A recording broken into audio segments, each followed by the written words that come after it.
السلام علیکم۔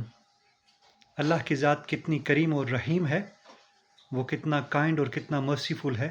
سورہ تغابن میں اللہ سبحانہ و تعالیٰ نے ارشاد فرمایا، اعوذ باللہ من الشیطان الرجیم، یعلم ما فی السماوات والارض ویعلم ما تسرون وما تعلنون واللہ علیم بذات الصدور۔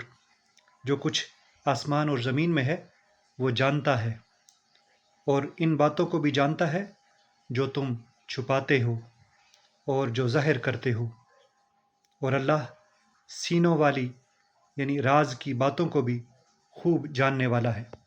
عرفان القرآن ترجمہ شیخ الاسلام ڈاکٹر محمد طاہر القادری سے پیش کیا۔ یعنی اللہ کریم ہر چیز جانتا ہے، باوجود اس کے کہ جب تک ہمارا خیال رہے وہ عمل میں نہ بدلے، اللہ اس پر ہماری پکڑ نہیں کرتا۔ تو وہ کتنا رحمان، کتنا رحیم، کتنا کریم مالک ہے، سبحان اللہ۔